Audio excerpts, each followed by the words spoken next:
नमस्कार, BS TV के खास कार्यक्रम में आप सभी का स्वागत है। आज हमारे साथ चर्चा करने के लिए दो ऐसे शख्स मौजूद हैं जो कांकेर की एक घटना जिसका जिक्र मैं आपके सामने कर देता हूं।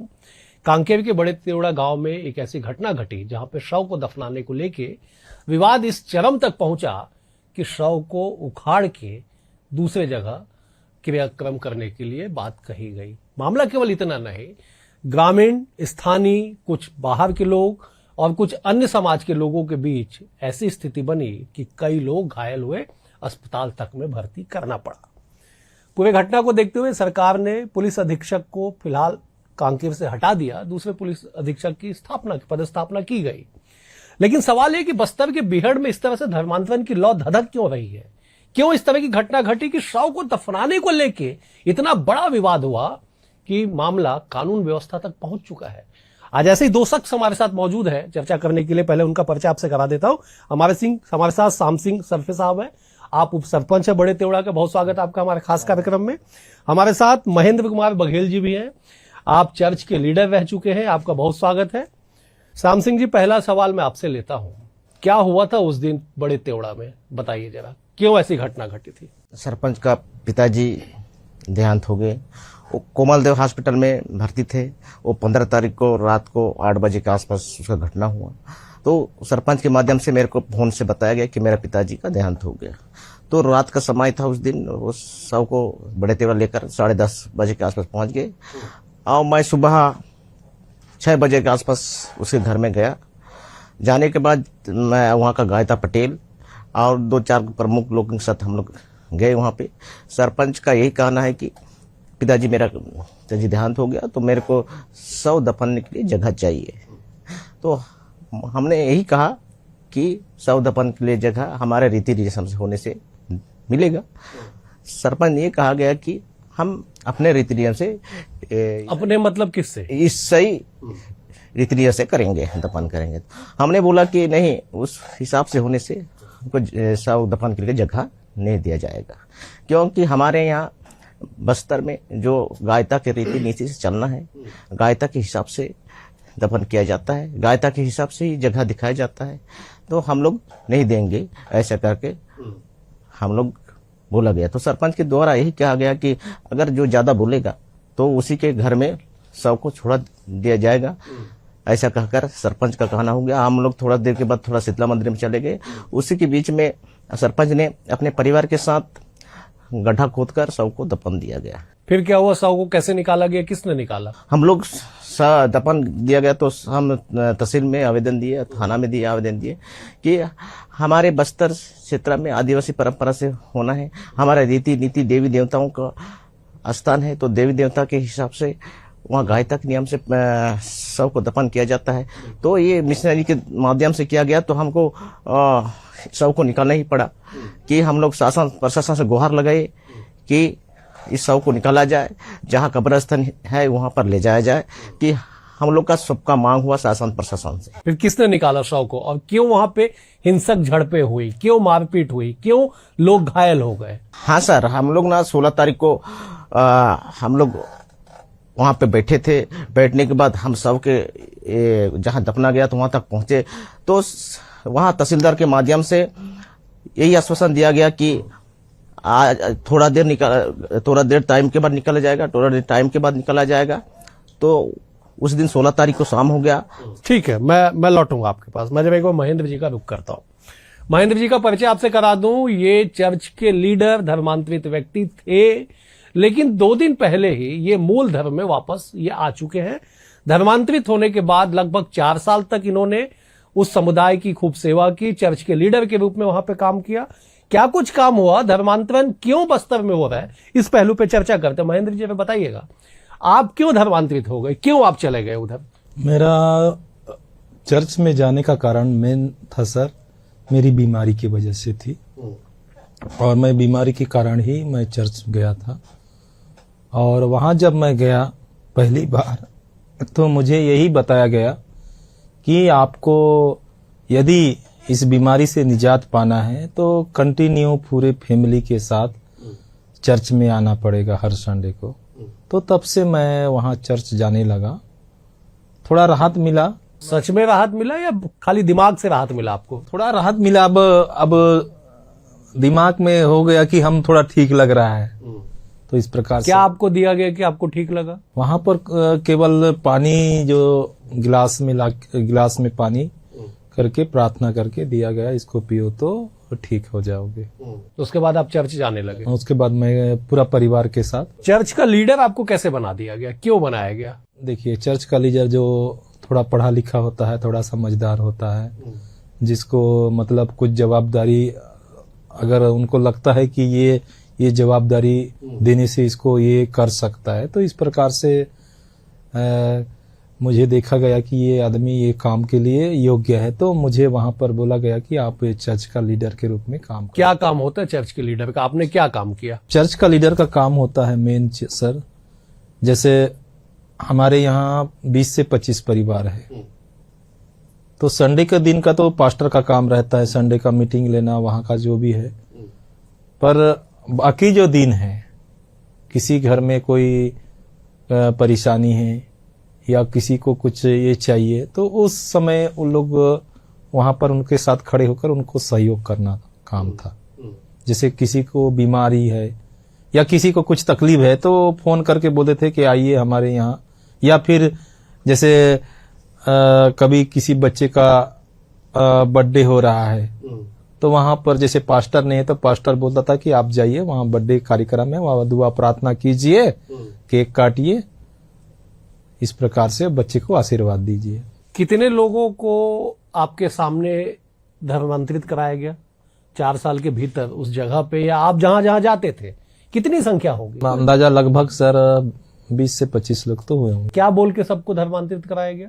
केवल बीमारी के अधिकतर जो उस क्षेत्र है सर, बीमारी के नाम से लोग आते हैं, और जब बीमारी के नाम से आते हैं तो वो क्या है, धीरे धीरे उनको अब उनका दिमाग में बस जाता है कि आप ठीक हो जाओगे, तो वो पूरे परिवार के साथ आकर अंत में उनको एक सोचते हैं कि अब यहाँ रहेंगे तो हमको हमारा जीवन जो है ना बेहतर हो जाएगा। और क्या लाभ मिलता है आप लोगों को धर्मांतरित होने पे? बीमारी तो ठीक हो गया, ठीक है, मान लीजिए ठीक हुआ, और इसके अलावा तो कोई वहां पर लाभ नहीं। क्यों ऐसा आप बोल रहे हैं? अभी जो घटना घटी, एक डायरी वहां पे मिला जिसमें कई लोगों के नाम लिखे, उसके आगे पैसा लिखा हुआ है, 5,000, 2,000, 10,000, 20,000। नहीं, वो ऐसा है, जैसे चर्च में जो पैसा रहता है, जैसे सभी लोगों के द्वारा वहां जमा किया जाता है ना, वो पैसा क्या है, जैसे कोई गरीब है या किसी के यहाँ शादी है, या वो शादी है तो उसके पास पैसा उतना नहीं है, जिसकी जरूरत और है, तो उसको वहां से उस चर्च के जो फंड रहता है वहां से उसको दिया जाता है। आप लोगों को फंड कहाँ से मिलता था? चर्च को कहाँ से फंड मिला? आप लोगों से कितना पैसा लिया जाता था? हम लोगों को तो सर, जैसे हमारे यहाँ एक हर परिवार से पारिवारिक चंदा, एक परिवार से हर महीने 100 रुपए जमा करना है, वो पैसा वहां रहता था चर्च में। और उसके अलावा आपके कमाई का भी कुछ, कमाई का 10वां हिस्सा वहां जाता था, चाहे वो नौकरी वाला हो, चाहे आपका कूली काम करने वाला हो। वो हफ्ते का हफ्ता, जैसे कूली काम करने वाला एक हफ्ते में आपने मान लो 5,000 कमाई किया, तो 5,000 का आपका अगर 10वांश देना चाहे तो 500 रुपया होता है, तो 500 रुपया चर्च में देते हैं। वही पैसा क्या है वो फंडिंग के लिए रहता है। और कहाँ से फंड मिलता है चर्च को, आप लोगों को? मेरे यहाँ तो मैं जिस चर्च में जाता था सर, मैं जहाँ तक 4 साल तक मुझे मालूम है, कहीं से बाहर से फंडिंग नहीं होती थी। वहाँ लोकली लोग, अपने ही लोग मतलब उसको फंडिंग करते थे, जो जिनके पास जो गाड़ी घोड़ा है, जैसे ट्रैक्टर है, कोई सर्विस कर रहा है। ठीक है, जिस दिन घटना घटी बड़े तेवड़ा में, आपकी क्या भूमिका थी? आप तो उस समय उस साइड थे, चर्च की तरफ थे, आप क्या भूमिका थी आपकी? उस दिन मैं, जब मेरे को रात में फोन करके बोला कि मेरे पिता का देहांत हो गया, कि आप आ जाइए, तो हम जब वहां चले गए तो उन्होंने मुझे बताया कि मैं गांव के लोगों को, सभी लोग को, गायता, पटेल, मांझी और कुछ मुख्य लोगों को मैंने फोन करके बताया है, वो आएंगे, फिर उनके साथ बात करेंगे। तो मैं 5:30 को चला गया, तो गांव के जो मुखिया लोग हैं वो 6 बजे के आसपास आए। उन्होंने एक ही बात रखा, गांव के लोगों ने, कि यदि आप इस शव का अगर दफन करना चाहते हैं तो हमारी आदिवासी जो नहीं, वो तो श्याम सिंह बता चुके हैं। आपकी क्या भूमिका थी? जो हिंसक झड़पें हुई, जो हिंसक झड़प हुई, लोग घायल हुए, उसमें आपने कितने लोगों को मारा? मैं मारने के पीटने में बिल्कुल नहीं था सर सम्मिलित में उस क्यों? किसके साइड थे आप? क्योंकि मैं शुरू से मैं ये जो लाठी उठाने का काम है ना, मैं ये सिद्धांत का शुरू से मैं विरोध किया था। जब ये लोग जब आए ना, लाठी डंडा भी काटना चालू किए, तो मैंने उनको एक ही बात बोला कि ये हमारा बाइबिल का सिद्धांत नहीं है कि कोई हमको मारे तो हम उसको मारे। अच्छा, क्या सिद्धांत है? सिद्धांत ये है कि कोई मारता है एक गाल को तो आप दूसरा गाल दो। ये तो गांधी जी का सिद्धांत है। नहीं, ये बाइबिल का सिद्धांत है सर। अच्छा, तो आपने अपना दूसरा गाल आगे किया? कोई नहीं किया सर। फिर सभी ने दौड़ा दौड़ा के वहां पर मारा, क्योंकि उन्होंने पहले से प्लान बना के रखा था कि यदि गांव के लोग आते हैं तो डंडे से उनको पीट के भगाया जाए ताकि दोबारा यहाँ पर मत आए। आप तो उप सरपंच है गांव के, आप घटना को रोक सकते थे, क्यों नहीं रोक पाए आप? गलती किसकी इस पूरे घटना में? गलती इसमें मेरे प्रशासन को लगता है, क्योंकि दोनों तरफ से हम लोग वहां पर गए थे तो लाठी डंडा लेके इन लोग, जैसे भीम आर्मी पार्टी को बुलाया गया था, तो ये लोग पहले से तैयारी थे, पहले साजिश के साथ घटना को अंजाम दिए। नहीं तो भीम आर्मी की एंट्री कहां से हो गई? ये कहां से आ गए? ये कहां से आया? ये क्या है, उन लोग सरपंच जिला अध्यक्ष हैं भीम आर्मी पार्टी का, विकेश सरपे जो सचिव हैं भीम आर्मी का जिला सचिव, और बीरेन पटेल मीडिया प्रभारी, क्या वो मिशनरी लोग बहुत सारे भीम आर्मी पार्टी में जुड़े हुए थे। उसमें मैसेज व्हाट्सएप में ग्रुप में मैसेज भी डाले हैं, वो भी है, तो उसमें डाला गया था कि बड़े तेवड़ा में डंडा लेकर आइए। आपके पास तो होगा वो मैसेज वाला? मैं भीम आर्मी में नहीं जुड़ा था सर। नहीं, मिशनरी से आप जुड़े तो आपके पास तो होगा। जब नहीं, वो जो मैसेज किए ना केवल जो भीम आर्मी के ग्रुप में किए थे, हमारे जो ग्रुप में ना ये मैसेज नहीं किए थे, क्योंकि ये जो प्लानिंग जो पूरी थी ना, जो लोग भीम आर्मी में जुड़े थे ना, तो उन्होंने उसी ग्रुप में इसका मैसेज किए थे। नहीं, आप कह रहे हैं कि प्रशासन की जिम्मेदारी है। प्रशासन तो जहां शव दफनाया गया उस गड्ढे में उतर के पुलिस ने विरोध किया कि शव मत दफनाइए, और क्या कर सकती है प्रशासन या पुलिस? 17 तारीख को सर, तो कम से कम पुलिस प्रशासन को ज्यादा आना चाहिए था। जिस लाठी डंडा लेके भगा भगा के मार रहे तो उसको रोकना चाहिए। कितनी संख्या रही होगी उधर, और आप लोगों की कितनी संख्या रही होगी? उधर 500-600 होगा। और आप लोग कितने थे? हमारे तरफ 400 के आसपास। हम लोग ऐसे गए थे समझौते के होने के नाते, सबको निकाला जाए ऐसा करके, तो उन लोग लाठी डंडा लेकर आए तो कहाँ कौन वहां रह पाता। तो अभी कहाँ है सरपंच और सारे लोग कहाँ हैं? अभी सरपंच तो गांव में नहीं है, अंडरग्राउंड हो गया है, अभी सरपंच नहीं है गांव में। आप वापस क्यों आ गए इस धर्म में? अपने मूल धर्म में क्यों वापस आ गए? मेरे वापस आने का मुख्य कारण यही है सर कि जब मैं चर्च जाता था, जो हमारे पास्टर हैं, हमारे जितने भी वहां परिवार थे, धर्मांतरित परिवार, वो हमेशा एक ही बात बोलते कि हर परिस्थिति में हम आपके साथ खड़े रहेंगे। जब ये घटना घटी तो एक भी व्यक्ति गांव में नहीं है, सब अपने घर में ताला लटका के सब 9-2-11 हो गए। तो मैं अकेला उस गांव में रहा और 2 दिन तक कोई भी मेरे पास फोन नहीं किया। जब 2 दिन के बाद जब मीडिया मेरे घर में गई और मीडिया वालों ने मेरा इंटरव्यू लेने के बाद जब न्यूज में दिखाया गया ना, उसके बाद मुझे कॉल किए कि आप कहाँ हो। मिशनरी के लोगों ने, जो हमारे जो गांव के जितने भी लोग थे ना, जो भाग गए हैं, और आजू बाजू के गांव के लोग थे, उन्होंने मुझे फोन किया कहाँ हो, तो मैं बोला मैं घर में हूं। फिर उसके बाद मुझे ये ऐसा लगा कि जो लोग मुझे ये वादा करते थे कि बोलते हैं ना 7 जन्म तक हम नहीं छोड़ेंगे, तो ये तो एक दिन जब घटना हो गया तो ये तो सब छोड़ के भाग गए। तो मुझे यही, मैं उसके बाद घर में मेरा जो बेटा है, मेरी पत्नी है, हम बात किए, देखिए आज ये परिस्थिति है। और ये लोग हमको बोलते थे कि आपके साथ रहेंगे। तो मेरी बीवी मेरे को बार बार बोली, देखो जो लोग के लिए आप हमेशा खड़े होते थे, आज वो लोग आपके पीछे खड़े नहीं है, वो सब भाग गए।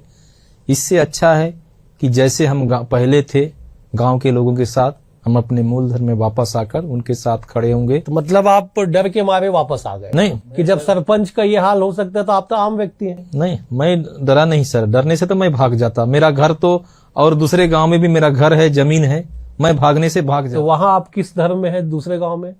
मेरे घर पे पूरा परिवार सभी लोग मूल धर्म आदिवासी परंपरा को मारने वाले हैं। मैं केवल अकेला मैं ही था। फिर उनकी संख्या बढ़ेगी, फिर आप चले जाएंगे वहां? नहीं नहीं नहीं, नहीं, इस बात की क्या गारंटी? 4 साल आप उधर रहे, वापस आ गए, फिर उधर लगेगा आपको कि उधर जाना चाहिए, चले जाइएगा? नहीं जाऊंगा सर। अब मैं एक बार अब जबान दे दिया हूँ। अच्छा ये बताइए, लोगों को कैसे धर्मांतरित कराते हैं आप लोग? कैसे? लोगों को बीमारी के नाम से बुलाया जाता है और उनको डराया जाता है बस। नहीं, वो मैं आ रहा हूं, उस पर मैं आऊंगा, सुविधाओं पे। धर्मांतरित कैसे करते हैं आप लोग? मान लीजिए आपका मुझे धर्मांतरित कराना है, आपको मुझे क्या बोलेगा मुझे आप? मेन कारण वही है, मैं बताया कि बीमारी के नाम से लोग आते हैं, फिर वहां आने के बाद वहां फंस जाते हैं, क्योंकि उनको माइंड से बोला जाता है कि अब आप अच्छे हो गए हैं, तो ऐसा एहसास हो जाता है कि हम ठीक हो गए, तो वहां से वो बाहर नहीं निकल सकते, क्योंकि उनको इस प्रकार से बोला जाता है कि यदि आप दोबारा फिर से अपने मूल देवी देवता की तरफ अगर लौटेंगे तो ये जो तकलीफ है जो आज आपको झेल रहे थे वो आपको 7 गुना आपके जीवन में आकर परेशान करेगी। तो लोग इस प्रकार से डर जाते हैं और बोलते हैं कि भाई हम इसी में रहेंगे और अपना धर्म परिवर्तित कर लेते हैं। लेकिन कागज में क्यों नहीं करते आप लोग अपना धर्म परिवर्तित? आधिकारिक तौर पे लीगल क्यों नहीं करते हैं? मैं जहां तक देखा हूं सर कि अभी तक इसके पहले हमारे क्षेत्र में शांत था, इस प्रकार की कोई घटना, अप्रिय घटना नहीं घटी थी। नहीं, छिंदावाड़ा में घटना घटी?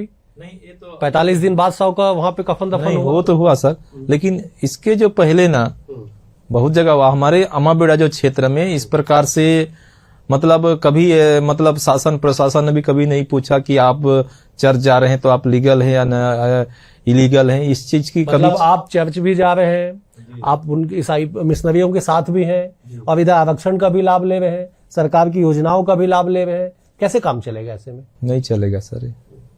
अब बीमारी के नाम से क्यों डराया जाता है? अब पता नहीं सर, अब उनका क्या अस्पताल नहीं है आपके गांव में, आपके क्षेत्र में? फिर आप अस्पताल क्यों नहीं गए जब पेट दर्द हुआ आपका? तो चर्च क्यों गए आप? बहुत से लोग नहीं जाते सर। भाई आप जैसे लोग अगर लोगों को बरगलाएंगे तो क्यों जाएंगे वो अस्पताल? अस्पताल जाने के लिए आप जैसे लोगों को तो आगे आना होगा ना, आपको बताना होगा कि अस्पताल जाइए। आप खुद ही चले जाएंगे उनके साथ, तो आपको जानने वाले, आपके साथ रहने वाले कैसे जाएंगे?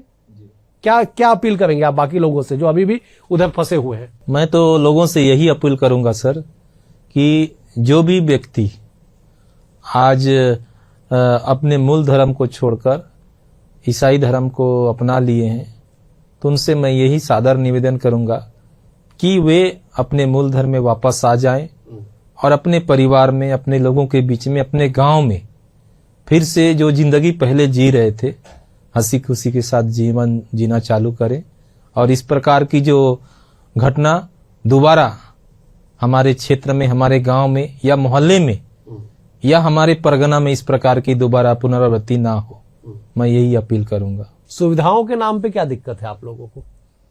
अब वहां अभी देखिए क्या होना चाहिए जिससे लोग अस्पताल जाएं, पढ़ लिख के लोग आगे आए? सबसे बड़ी सुविधा की जरूरत है, तो आज हमें हमारे जो क्षेत्र है सर, खास करके थोड़ा ग्रामीण एरिया है, और फिर उस क्षेत्र में जो सुविधाएं होनी चाहिए, सबसे पहली जो सुविधा होनी चाहिए मेरे हिसाब से, हमें एक अच्छा गुणवत्तापूर्ण शिक्षा की जरूरी है। और दूसरी जो चीज होना चाहिए, हमें अच्छे स्वास्थ्य सुविधा चाहिए, ताकि हमें नजदीक में वो सुविधा उपलब्ध हो जाए तो लोगों की जो दिक्कतें हैं ना आसानी से दूर हो जाएगी। और ये जो इस प्रकार से जो चर्च में जाना या धर्मांतरित होना, ये ऑटोमेटिक अपने आप बंद हो जाएगा। जब लोगों अस्पताल नजदीक में रहेगी, उनको जो भी बीमारी है उनकी सारी ट्रीटमेंट वहीं पर अगर मिल जाती है तो उनको और क्या चाहिए। तो ये जो 2 चीज है खास करके हमारे एरिया में, एक अच्छी शिक्षा चाहिए, दूसरी अच्छा स्वास्थ्य। और खास करके जो बेरोजगार हैं उनके लिए शासन को एक ऐसी रोजगार उपलब्ध कराना चाहिए जो अपने गांव में रहकर उस रोजगार को कर सके। तो आप लोग मिशनरी में शामिल हो कि उनसे रोजगार क्यों नहीं मांगते हैं? अब उसमें तो रोजगार नहीं देता सर। नहीं, मांगना चाहिए ना भाई, आप गए वहां पे, अपना धर्म छोड़ के गए, उनसे रोजगार मांगना चाहिए। तो उसके लिए वहां अगर रोजगार है तो वही है पास्टर का, तो उसके लिए आपको 5 साल। आपका पास्टर भी तो लीगल वे में धर्मांतरित नहीं है, वो भी कागज पे नहीं है। लेकिन वहां यदि आपको पास्टर करना है तो आपको 5 साल की आपको डिग्री लेना पड़ेगा। उसके बाद आपको 5 साल की डिग्री करने के बाद आपको फिर लीगल तरीके से आपको धर्म परिवर्तन करने के लिए आपको कलेक्टर से परमिशन नहीं, लेना। आप गलत बोल रहे हैं। आपका जिसको आप लोग चर्च कह रहे हैं, जहाँ पे विवाद हुआ, सरपंच ही आपका वहाँ का पास्टर है जी। वो तो लीगल नहीं है, वो लीगल नहीं है। लेकिन कैसे पास्टर बन गया वो? अब वो बन गया है सर वहां, अब लोकल है तो, क्योंकि लोकल है, बाहर से कोई किसी के साथ जुड़ा नहीं है, इसलिए वो वहां का पास्टर बन गया है। नहीं तो यदि पास्टर बनने का जो नियम है वो आपको डिग्री चाहिए 5 साल की, प्लस आपको लीगल आपको डॉक्यूमेंट चाहिए गवर्नमेंट से। उसके बाद आपको कोई भी जो संस्था है वो आपको ऑर्डिनेशन देगा। ऑर्डिनेशन के बाद ही आप पास्टर का काम कर सकते हैं। अच्छा, दूर गांव में जा के, मान लीजिए कि कोई दूर गांव में जहां पे चर्च नहीं है, वहां लोग क्यों एकत्रित होते हैं? वहां आप लोग कैसे काम करते थे? जैसे वो दूर गांव है तो वहां पर क्या होता है, पास्टर जो है ना, अब हफ्ते में या 15 दिन में एक बार जाता है उन गांवों में, और वहां जाके उनके साथ मिलके वहां जो दो भी दुआ प्रार्थना है वो करके आता है। जैसे मान लो मेन चर्च आपका से दूरी 50 किलोमीटर है या 20 किलोमीटर 30 किलोमीटर, तो उन जगहों में एक समय निर्धारित कर दिया जाता है। वहां लोगों को इकट्ठा कौन करता है? जो धर्मांतरित नहीं रहते उनको कौन इकट्ठा करता है वहां पर? खास करके जो धर्मांतरित व्यक्ति ही वहां पर आते हैं। आपने कितने लोगों को इकट्ठा किया अपने 4 साल में? मैं तेवड़ाई का था तो सर मैं तो किसी को इकट्ठा नहीं किया। अब मेरे पारा में मैं अकेला हूँ धर्मांतरित व्यक्ति, जिस मोहल्ले में रहता हूँ। तो इसीलिए आप वापस आ गए कि आप काम नहीं कर पाए? उन लोग के जो एजेंडा है उस पर आप पूरा नहीं कर पाए? नहीं, क्योंकि मैं वो एजेंडा में मैं काम कभी भी नहीं किया सर। मेरे को जो चर्च का जिम्मेदारी था वही मैं करता था, बाकी उनका एजेंडा का काम था वो करते थे। क्या एजेंडा था? कितने लोगों को धर्मांतरित करने का टारगेट है पास्टर के पास? पास्टर के बाद तो टारगेट नहीं रहता सर, वो जितना लोगों को ला सके उसका रहता है। कैसे नंबरिंग होती है कि ये अच्छा पास्टर है? कैसे नंबर देते हैं ऊपर बैठे लोग? संख्या कैसे तय होती है? संख्या जैसे देखिए, मैं केवल धर्मांतरित व्यक्ति की बात कर रहा हूं। धर्मांतरित व्यक्ति की ना, तो उनका देखिए, जैसे आप चर्च में आते हैं। नहीं, मैं कभी नहीं आता हूँ। नहीं, मान भी नहीं सकता। मान लो कोई। नहीं मान सकता। दूसरे का उदाहरण बताइए। जो भी चर्च में आता है, तो चर्च में आता है ना, तो उसको अगर उसका सदस्य रहना है तो एक वही 32वां होता है। जो 32वां लेता है वही वो मतलब उसमें सदस्य शामिल हो सकता है। बाकी भी जितने भी चीज होता है ना, अगर आपने 32वां नहीं लिया है तो आपका शादी भी उस क्रिश्चियन के हिसाब से आपको नहीं दिया जाएगा। जो 32वां लेता है उसी का वो शादी ब्याह का वहां जो कार्यक्रम होता है वो उस प्रकार से होता है। अच्छा श्याम सिंह जी, ये बताइए, कह रहे कि सुविधाओं का, आप तो उप सरपंच है, क्यों आपके यहाँ सुविधा नहीं? अच्छी स्वास्थ्य, अच्छी शिक्षा की व्यवस्था क्यों नहीं है? क्या आप लोगों ने किया इसके लिए? नहीं सर, शिक्षा उच्छा है, शिक्षा तो है। तो फिर ये क्यों चलेगा? आपके बगल में बैठे हुए। जी, शिक्षा है, स्वास्थ्य भी है, लेकिन इन लोग वही लालच देकर ईसानी में जाते हैं, चर्च में जाते हैं। तो शिक्षा तो जिस एरिया के हिसाब से पर्याप्त शिक्षा है, शिक्षा ग्रहण कर सकते हैं। और स्वास्थ्य हॉस्पिटल जैसे हामाबड़ में है, वहाँ भी डॉक्टर पर्याप्त है। आप कह रहे प्रशासन की गलती, क्या करना चाहिए प्रशासन को कि इस तरह की घटना कांकेर नहीं, पूरे बस्तर में या पूरे छत्तीसगढ़ में ना हो? क्या करना चाहिए, बताइए। सर, अगर हमारी आदिवासी परंपरा को रोकने के लिए अगर इसी तरह से धर्मांतर होते रहेगा तो हमारे आदिवासी परंपरा, संस्कृति, देवी देवता का रीति नीति खत्म हो जाएगा सर। इसको अगर शासन प्रशासन को कड़ी से कड़ी कार्रवाई करना चाहिए और उसमें डीलिस्टिंग लाना चाहिए। फिर आपके बगल में बैठे हुए पढ़े लिखे व्यक्ति हैं, ये तो चले गए, फिर कैसे रोकेंगे आप इनको? सवाल तो यही है ना मेरा। आप लोगों की क्या भूमिका है, जनप्रतिनिधियों की क्या भूमिका है? जी सर, हम लोग का यही है कि जो जाते हैं जो वो मत जाए, हमारे मूल धर्म में आ जाए। ये क्या जाने पहचाने लोग ही ज्यादा उस धर्म में चले जाते। तो आपको ये कभी नहीं बोले कि आ जाइए इधर करके? मैं बीच में भी बोला इसको। नहीं, ये आपको बोले कि नहीं कि आइए जब हम ईश्वरी तरफ चर्च में आइए? नहीं, मेरे को नहीं बोला गया। क्यों नहीं बोले आप? क्यों नहीं बोले? आप अच्छा काम ही नहीं किया आप वहां पे? भाई आपके दोस्त है, बोलना चाहिए था आपको। आप लोग तो यही करते हैं वहां पे। नहीं, कभी नहीं बोले सर, क्योंकि हम इनके साथ हमारा अभी का नहीं है, पारिवारिक रिश्ता बहुत पहले से है। जब मैं मसीह में नहीं आया था तो इनके साथ उठता बैठता था, इनके हर सुख दुख में पहले भी। नहीं, लेकिन आप लोग का तो टारगेट रहता है कि पहले करीबियों को, पहले घर में, फिर पड़ोस में, फिर मोहल्ले में, उसके बाद दूसरे जगह। मेरा कभी भी टारगेट नहीं था सर। आपका नहीं, आप लोगों का कह रहा हूं मैं। आप तो वापस आ चुके हैं। 4 साल जहां आपने समय बिताया। जी, 4 साल बिताया, लेकिन मैंने कभी भी किसी को यहाँ पर आ जाओ चर्चा बोलकर मैं किसी को आमंत्रित नहीं किया। लेकिन सुविधा सबको देते थे, आप तो लीडर थे चर्च के। मैं देता था जरूर, सबको हेल्प करता था, लेकिन मैं कभी भी किसी को नहीं बुलाया कि आप आइए चर्च में। बेहद शुक्रिया आप लोगों का समय देने के। कुल मिला के कांकेर की एक ऐसी घटना जिससे अगर आज सीख नहीं लिए तो छत्तीसगढ़ में स्थितियां और ज्यादा बिगड़ सकती है। न केवल शासन प्रशासन बल्कि सामाजिक और हम सब की जिम्मेदारी है कि छत्तीसगढ़ ही नहीं पूरे देश में धर्मांतरण के इस ऐसे दिमक को समाप्त किया जाए जो भीतर भीतर न केवल खोखला कर रहा है बल्कि डेमोग्राफी तक बदलने का काम किया जा रहा है। फिलहाल आज चर्चा में इतना ही। एक और अगले अंक में एक और मेहमान के साथ होगी मुलाकात। तब तक के लिए नमस्कार।